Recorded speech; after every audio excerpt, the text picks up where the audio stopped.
حضرت سید میرا حسین زنجانی کی قیامگاہ سے کچھ فاصلے پر ایک ہندو کاشتکار کے کھیت تھے۔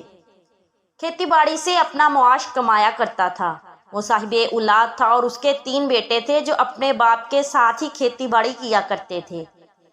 وہ ہندو کاشتکار عرصے سے دمے کے مرض میں مبتلا تھا۔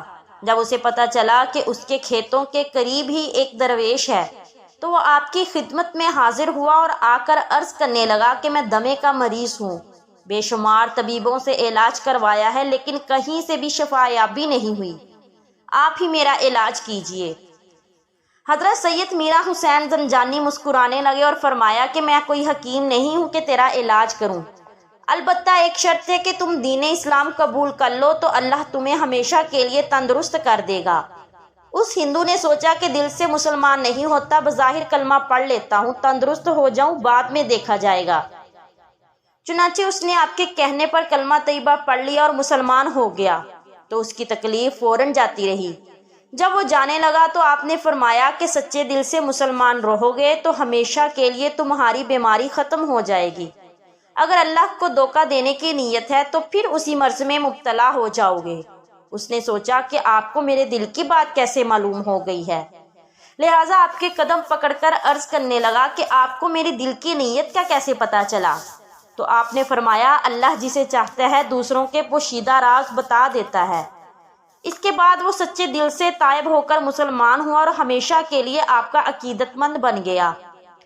عقیدت مندی کے بعد عموماً وہ اپنے کھیتوں سے آپ کی خدمت میں سبزی، اجناس وغیرہ بیچتا رہتا تھا۔ اس کے مسلمان ہونے اور آپ کی خدمت میں اشیاء بیچنے پر اس کے لڑکے اپنے باپ سے اکثر ناراض رہنے لگے، حتیٰ کہ چند سالوں کے بعد وہ اس فانی دنیا سے کوچ کر گیا۔ جب وہ فوت ہو گیا تو اس کے بیٹوں نے آپ کی خدمت میں سبزی بیچنا بند کر دی اور کہنے لگے کہ ہمارا باپ تو بے وقوف تھا کہ ایک درویش کے پیچھے لگا ہوا تھا۔ ان کا یہ خیال کرنا ہی تھا کہ یکدم ایک ہی دن میں ان کے کھیتوں کی فصل خشک ہو گئی۔ جب ایک ہی دن میں ان کے آلو، گاجر، مولی اور شلجم کے کھیت خراب ہو گئے تو ان کے دل میں خیال پیدا ہوا کہ بھگوان کی اس ناراضگی میں ضرور اس درویش کا ہاتھ ہے، کیونکہ ہم نے اپنے باپ کی وصیت پر عمل کرنا ترک کر دیا تھا۔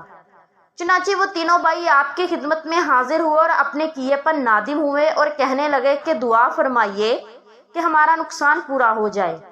حضرت سید میرا حسین زنجانی نے دعا کی تو دوسرے روز یکدم ان کے کھیت پھر ہرے سے بھرے ہو گئے۔